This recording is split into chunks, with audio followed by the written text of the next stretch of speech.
everybody, and welcome back to another Digital Den mini class. This is part 3 of our Let's Make a Movie series, where we are going to be learning all about Adobe Premiere. And in this video, we are going to be learning about how you can use the different effects that are available to you in Adobe Premiere. If you missed the first 2 parts of this, where we talked about the different tools and how to make basic edits, I highly recommend that you check out those 2 parts first before we take a dive into this video, because we are going to be using, as you can see, it says going for a jog at night on here. This is directly what we made in the last video, and we will be continuing that in this section. All right, let's go ahead and get things started. Like I said, we are going to be looking at effects, which is actually going to be up here in the upper right-hand corner. This is called the effects rack.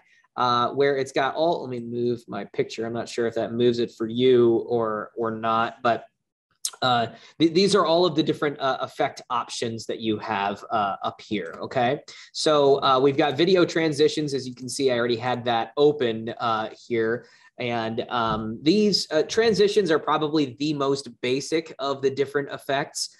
These are basically taking 2 separate clips and merging them by some sort of transitionary effect, right? So this is so for example, this one says dip to black. So it'll cause for the first clip to dip to black, and then the next clip will begin.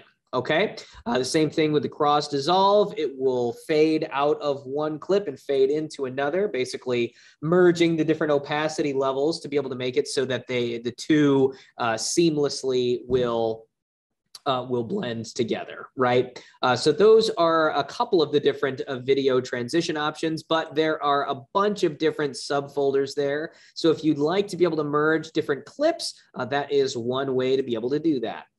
There's a bunch of presets that are on here. These are for things like lens distortion removal, blurs, and things like that. But again, there are different subfolders on here for each individual option for those.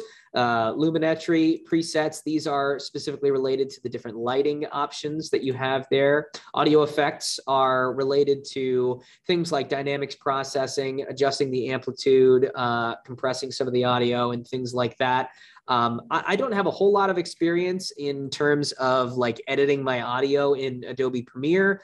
So in terms of the effectiveness of these different effects, I'm not sure because I always edit my audio in an audio program, Adobe Audition, which I think I mentioned in the last video. If you just right click on a clip, you can actually come up here to edit clip in Adobe Audition, and then you can just edit everything there, which I find a lot easier just because I'm much more familiar with that program when it comes to editing audio. But there's a ton of different audio effects there, so you can definitely mess around with those to be able to get the sound that you are wanting with the audio effects. Audio transitions, not a whole lot of options here, but similar to the video transitions, this will allow for you to basically, fade in and out of a couple of different audio pieces, allowing for you to be able to somewhat seamlessly move between 2 separate audio clips, right? And then, of course, all of the different video effects, in which there are hundreds, if not thousands, of the different options there. And the way that you will apply one of these is you will grab, so say, for example, this color correction folder. If I grab the tint option here and I drag it down to the clip that I want to apply it to, what I can do is I can adjust the amount of tint that takes place on here on this clip. And the way that I apply that is over here in the effects controls on the left-hand side. You'll see that there's a whole bunch of them here. These say motion here. We can get rid of that for right now by closing this out. We've got opacity. We don't need to take a look at that right now. We're specifically looking at tint. And right now we are at 100% tint. Let's drop this down to 20% and see what that changes the way of our look of our clip here. Okay, so let's take a look at something flat here. So we've got this tree in the background right here. If I bring that up to 100%, you'll notice that it immediately loses all of its color.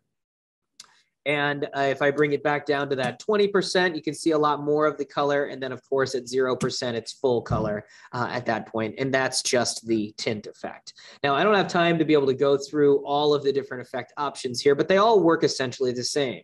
You will grab the effect that you want and you will drag it down to the clip that you want to apply it to, and then you will edit the effect by using the effect controls panel over here. Now, one of the things over here on the effects controls that I wanted to touch on is called keyframes. Basically, what you can do is you can add different points on your timeline down here to be able to basically animate whatever your effect that you want to add is. So we've already added this tint one on here. So what I'm going to do is I'm going to start here at the very beginning, and I'm going to click on this button here that says toggle animation, this stopwatch here. I'm going to click on that, and you're going to see this little dot pop up on our timeline option here. Okay, so this timeline up here on the top left is exactly the same as this one down here. It's just showcasing the different keyframes that we have on here. And if you are using this at home and you're not seeing this, you can click on this button right here, and this will either show or hide your timeline view here so that we can take a look at those keyframes. Now, what a keyframe does is it basically stores some information and allows for us to transition along our animated path. So what I'm going to do is I'm going to scroll ahead a few seconds here, about 3 seconds or so, and I'm going to add another keyframe by clicking on this Add Remove Keyframe button here. And then I'm going to change the value of this amount of tint here. I'm going to change that value to 100%. Okay, so now you're going to see that over in this picture here on the right-hand side, everything has gone black and white.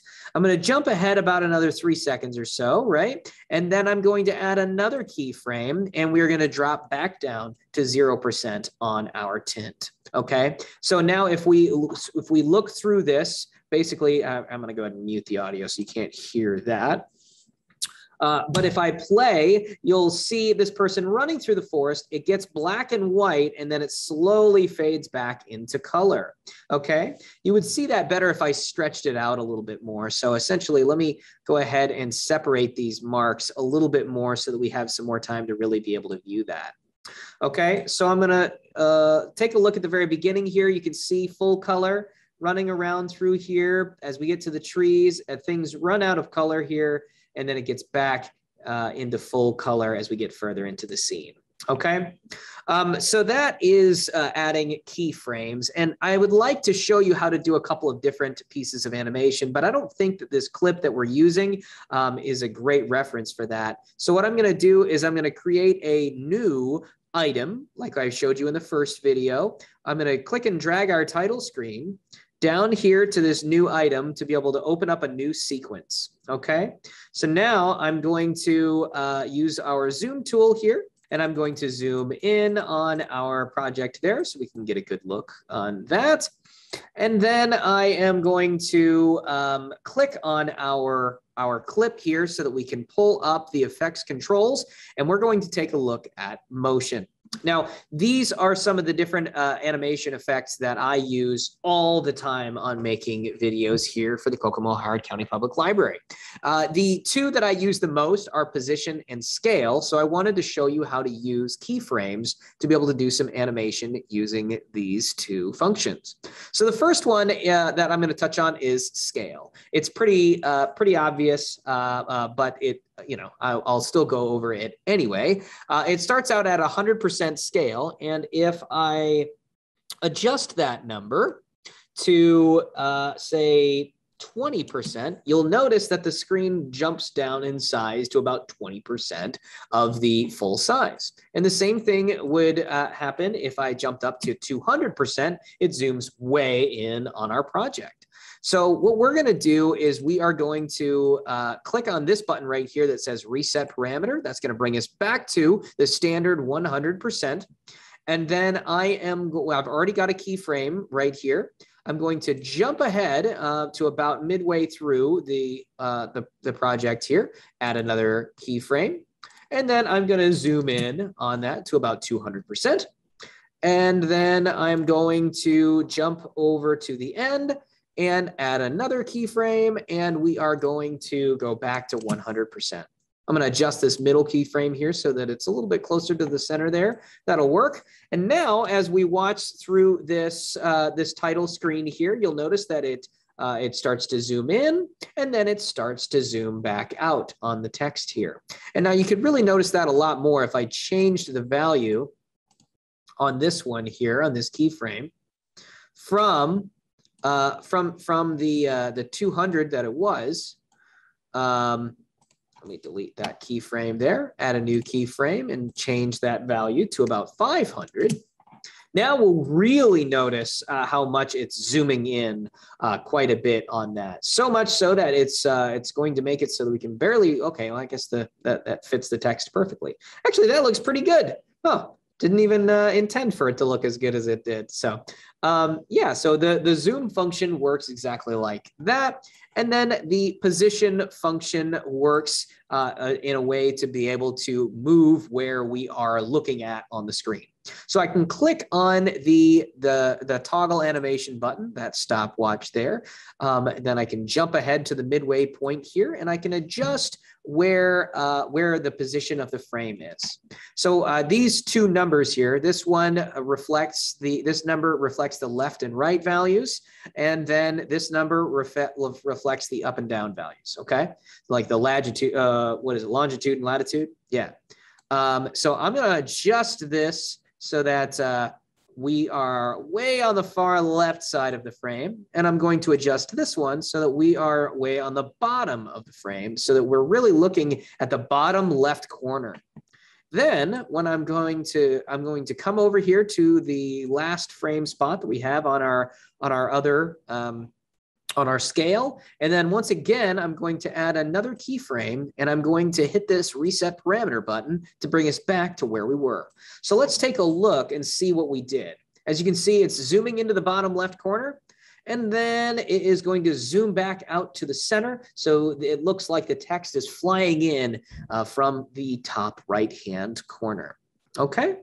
And just like we did before, we could add tints to it, or we could add any number of other effects to be able to, add whatever kind of effect that we wanted. Okay, so last thing I wanted to show you guys, I briefly talked about video transitions, but I do want to spend a moment to touch on that a little bit here. So we've got a pretty cool scene that we made in the last video where our guy that was running through the woods at night is now taking a nap. There is another scene that comes right after this. And in the original movie, it's actually what's called a jump cut, which basically it's just like it just jumps right to the next scene with no transition. It immediately appears. And then this person is talking in that next shot. Okay, so I want to do a transition here. I'm going to do dissolve, and I'm going to do dip to black, and I'm going to add that right here at the beginning of that scene here. Of the next scene. And if you click on it, you can actually adjust some things up here in the effects controls, like the duration of it, the alignment of where we want for it to start. So for example, if I hit center at cut, the center of the transition will be right there. I can also make it end at the cut, so it'll be on the previous clip here, okay? So let's take a look at what it looks like right now. So it looks like it's just gonna dip to black, and then it's gonna fade right into our next character that is chatting here. Okay, so like I mentioned, you can adjust the duration of it a bit so that you can lengthen that if you wanted for that fade to go on quite a bit longer, et cetera, et cetera. Okay. So that is the basics of the different animation or effects and some of the different animation options that you have in Adobe Premiere. There are all sorts of different plugins that you can that you can add, and there of course are all sorts of other options that we didn't even talk about that are innately on the program already. So I highly recommend that you explore this on your own and you add some effects to your own videos just to see how they turn out. Of course, some of the effects are quite a bit more complicated than the ones that we discussed here today. So if you have some trouble with some more of the complicated ones, stop on by the Digital Den anytime during our open hours, and we'll see if we can help work it out together. Big thanks again to Eric Fitzpatrick for allowing for me to use the independent film Spiral Drive. If you're watching this on YouTube, link in the description for how to get that full movie if you'd like to be able to watch that. And we will see you in the next one. Thanks for watching. Bye.